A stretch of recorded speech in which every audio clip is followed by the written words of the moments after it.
show, and thank goodness, because Barry Curtin's been singing in the break, and it's been fairly horrific, let me tell you about that. So anyway, we need to get to the Southern Footy League. The Prez, as always, is joining us, and special guest Mark Bornholm in the studio, male medalist. Thanks for coming in, fellas. Thank you. Hey, Mark, let's start with you, mate. Not quite the season you want to finish on as a team with Ranella, but the male medal, mate, it's pretty impressive.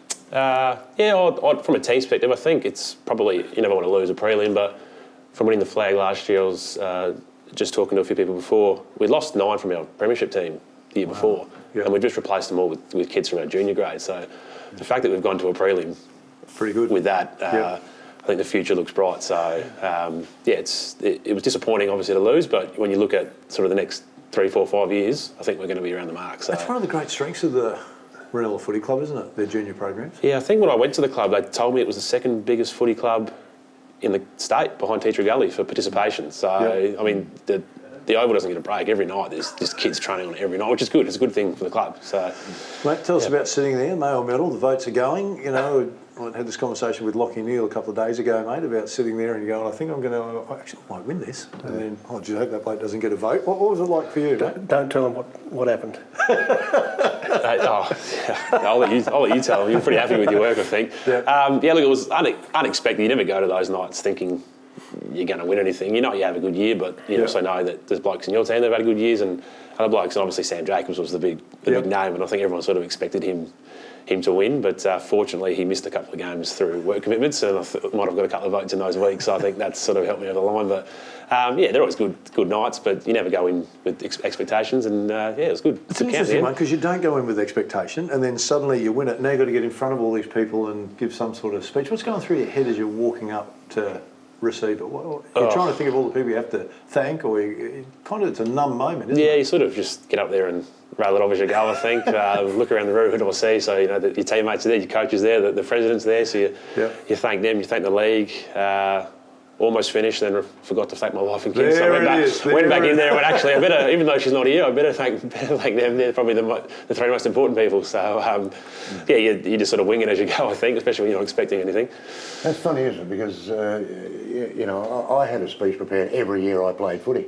And didn't win it? Ready to go. Yeah. Just ready to go. And?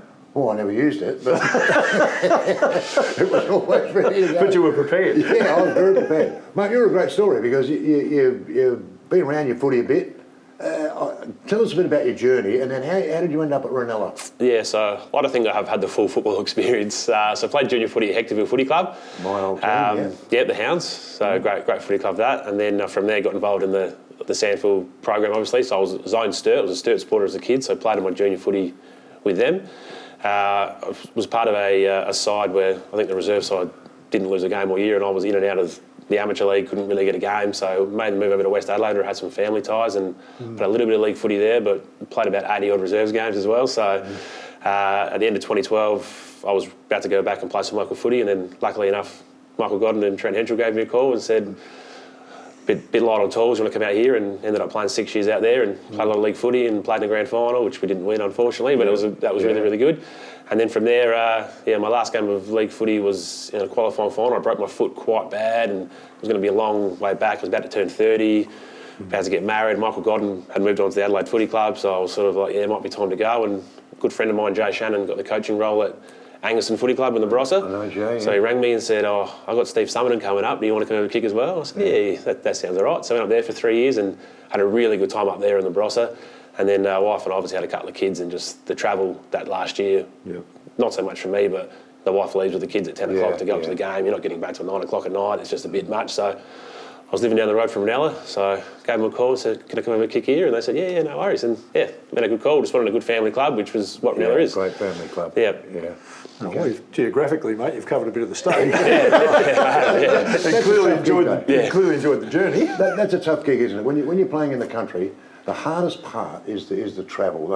It's not the travel there; it's the travel back. It's that after the game where you're sore. You've played a game of footy. You can't have too many beers because you've got to fly back home. And I did that, and I found that really, really hard. Yeah, the beers are probably the hardest bit. You like to get involved in the footy club. That's why you play footy as well. When you want to sit around and have a few beers and bond with the players as well. I think that's sort of, you can't really have a drink after if you've got to get back. So it's a bit hard on the wife when she's looking after 2 kids all day to expect her to drive me back every week as well. So, Yeah. Mate, you had a little comment about don't tell them what happened on the medal night. What happened on the medal night that you can't tell us? Oh, well, it was a pretty close count. And we got to about round 16, and I think you were still a couple of votes ahead on the leaderboard. And it come up to the Flagstaff Hill versus someone I can't remember who the game was. And in our count, we only do the 3 votes. So it comes up Flagstaff Hill versus 3 votes, Flagstaff Hill, Sam, and there was that little bit of a pause. Smith. Everyone think it was poor old Sam Jacobs, and Mark was going to miss out, but no, it was well received. Yeah. Hey mate, there's a march coming up. I know the season's finished. There's a lot of stuff to talk about. We want to get to Ironbank, of course. We've touched on them before joining, but the men's march, Stop Domestic Violence, Saturday, 2nd of December. Tell us a little bit about it. Yeah, it's something we started last year. This will be the 2nd year it's been run. As you know, that's why the beard's like it is. It's coming off. It's coming off. All of it? Yep, at the end of the march, we've organised for it to be dyed orange and braided, and then the big Katrina Hilliard's coming down as the sports minister, and the Women for Children's Protection and Prevention of Domestic Violence. She's going to do the initial big snip, and then Maddie from Low Rider Barbers has got the old shaving cream, and I've had plenty of that in the last couple of weeks, don't worry about that, with the old cutthroat, and do the big clean-up. So there is a GoFundMe page if you go to the Southern Football League and jump on their Facebook page. There is a donation button there that you can donate, and all the money that I'm raising is going to help the women's shelters in the southern area. So you meet at just near Coles, mate, at Christmas Beach. Starts at 11 o'clock, 2nd of December. Mate, in your previous job, you would have experienced a fair bit of domestic violence as a policeman. What's the message that you'd give to the viewers around that? Oh, look, some of the things that I saw were horrendous. But I always work on the ethos that the standard you walk by is the standard you accept. And for too long, we've walked by this particular problem. We need to continue to educate, we need to continue to get the message out about, hey, you need to look after your women, and let's do the right thing. It's a good message. Okay, so get on the website, Southern Footy League. Yep. Touch onto that, and they need those donations. You need to help and stop domestic violence. Hey mate, just quickly going back, I know it's always tough to go back on the year, and you touched on it. No longer too good in the prelim, but Noarlunga Flagstaff was it. Most people would have just gone Flagstaff are going to win it. Were you surprised that Noarlunga were able to challenge them as the way they did? not really. I think they've got a good mix of size. They've got about 5 blokes who are 6'5" and over. A lot of outside running mids, a lot of tough inside. So they match up well. I think in the semi-final they nearly beat them as well. Yep. And I actually thought they may have actually been. I didn't see the whole game, but from what I could see, they looked like they were the better side. So definitely not surprised. But Flag is just too good on grand final day, which I think we all thought would happen. So, well, mate, your time with the Whiteflies, you've seen the club improve. You've seen the standard of the Southern Footy League jump as well.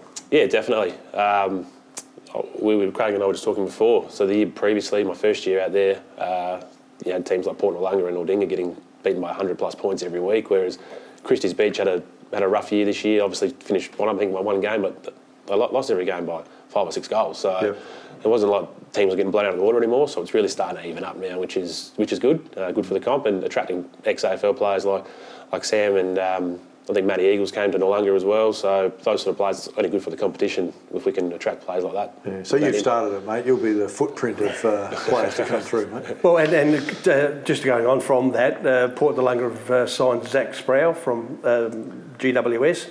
He's coming to play for Port Noarlunga. And Christie's Beach have just announced their new coach as Brian Arata, the Central District's champion, 3-time premiership player, is going to be the senior coach at Christie's Beach. So a lot of good things happening to in the Southern Footy League, and of course on top of the fact that these big fellas don't like the buys, we've been able to attract Ironbank to the league as well. So a lot of good things happening around the Southern Footy League. All right, so Darren Reeves, coach of Glenelg, going straight over to the Wineflies next season. That's all. Then I'll be happy with that because I know they'll win because first year he's a guest later on in the show, so we'll get stuck into him about that for you. I appreciate you coming in, mate. As always, been a ripping year for the Southern Footy League. Well done again, mate. Hopefully the Wineflies can go a couple of games better next year. Stay with us. Still, a bit more to come on the show.